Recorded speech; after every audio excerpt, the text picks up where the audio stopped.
পশ্চিমবঙ্গে লোকসভা নির্বাচনে ৪২টা আসনের মধ্যে কোচবিহারে টিএমসি থেকে ৪৫% এবং বিজেপি এখানে ৪৩%, আরএসপি এখানে ৭% ভোট পাবে। এখানে টিএমসি কোচবিহার লোকসভা থেকে এবার জয়ের সম্ভাবনা আছে।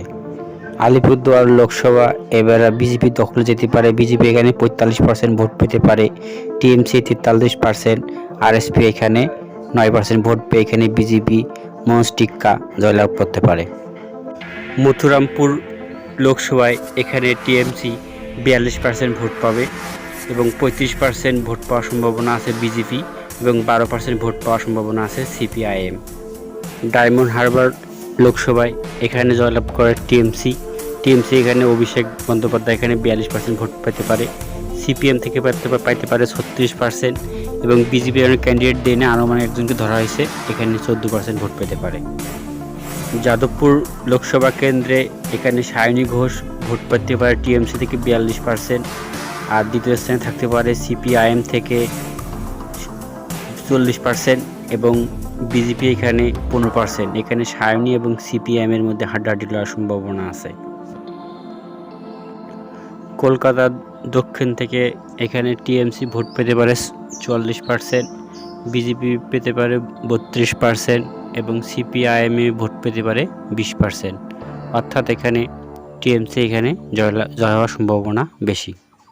কলকাতা উত্তর থেকে এখানে টিএমসি ভোট পেতে পারে সুদীপ বন্দ্যোপাধ্যায় ৪৫% এবং টিএমসি থেকে বিজেপিতে যাওয়া তাপস রায় এখানে ভোট পেতে পারে ৩৭% এবং কংগ্রেস থেকে ভোট পেতে পারে ১৪%। বসিরহাট লোকসভা সন্দেশখালী ইস্যু যেখানে আছে, এখানে টিএমসি এখানে ৪৫% ভোট পেতে পারে, বিজেপি থেকে রেখা পাত্র ভোট পেতে পারে ৩০% এবং সিপিআইএম ভোট পেতে পারে ১৫%। বারাসাত লোকসভায় এখানে টিএমসি ভোট পেতে পারে ৪২% এবং বিজেপি ভোট পেতে পারে ৩৭% এবং আইএসএফ এখানে ভোট পেতে পারে ১৫%।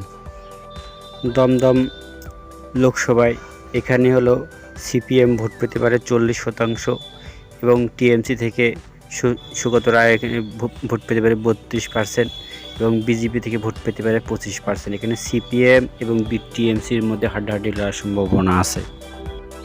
ব্যারাকপুর লোকসভায় হাড্ডাহাড্ডি লড়ার সম্ভাবনা আছে। এখানে আছে হলো অর্জুন সিং বনাম টিএমসি থেকে হলো পার্থ ভৌমিকের মধ্যে হাড্ডাহাড্ডি লড়াই হবে। পার্থ ভৌমিক এখানে ৪০%, অর্জুন সিং ৩২% এবং সিপিআইএম থেকে ২৫% ভোট পেতে পারে।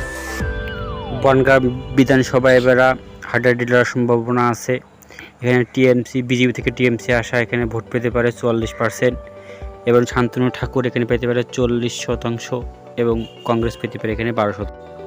রানাঘাট লোকসভা এখানে জিততে পারে বিজেপি, এখানে ৪০% ভোট পেতে পারে, আর মুকুটমণি ভোট পেতে পারে টিএমসি থেকে ৩৯% আর ৩ নম্বর থাকতে পারে সিপিআইএম। কৃষ্ণনগর বিধানসভায় এখানে টিএমসি ৩৮% ভোট পেতে পারে, বিজেপি থেকে পাইতে পারে ৩৩% এবং সিপিআইএম থেকে ভোট পেতে পারে ২৭%। মুর্শিদাবাদের লোকসভায় এখানে হাড্ডাহাড্ডি লড়ার সম্ভাবনা আছে। এখানে আছে সিপিএম থেকে মোহাম্মদ সেলিম ৪০%, টিএমসি থেকে আবু তাহের খান হলো ৩৯% এবং কংগ্রেস বিজেপি থেকে পাইতে পারে ১৫%। বহরমপুর লোকসভাটি এবার অধীর চৌধুরী হারার সম্ভাবনা আছে। এখানে ইউসুফ পাঠান ভোট পেতে পারে ৪৫%, অধীর চৌধুরী পেতে পারে ৪২% এবং বিজেপি পেতে পারে ১০%। জঙ্গিপুর লোকসভাটি এখানে টিএমসি জয়লাভ করতে পারে। এখানে খলিলুর রহমান পাবে ৪২%, কংগ্রেস পাবে ৪০% এবং বিজেপি পাবে এখানে ১৫%। মালদা দক্ষিণ থেকে টিএমসি এবং কংগ্রেসের মধ্যে হাড্ডাহাড্ডি লড়াই হবে। টিএমসি এখানে ৩৮% ভোট পেতে পারে, কংগ্রেস পেতে পারে ৩৪% এবং বিজেপি পেতে পারে এখানে ২৫%। মালদা উত্তর থেকে এখানে টিএমসি পেতে পারে ৪২% ভোট, বিজেপি পেতে পারে হলো ৩৫% এবং কংগ্রেস পেতে পারে ১৮% ভোট। বালুরঘাট লোকসভায় এখানে জিততে পারে টিএমসি ৪৫% ভোট পেতে পারে, আর বিজেপি সুকান্ত মজুমদার এখানে ভোট পেতে পারে ৪১% এবং আরএসপি এখানে ভোট পেতে পারে 10%। রায়গঞ্জ বিধানসভায় এখানে কৃষ্ণ কল্যাণী এখানে তিনি ভোট পেতে পারেন টিএমসি থেকে 43%, বিজেপি পেতে পারেন 37% এবং কংগ্রেস পেতে পারেন এখানে 7%।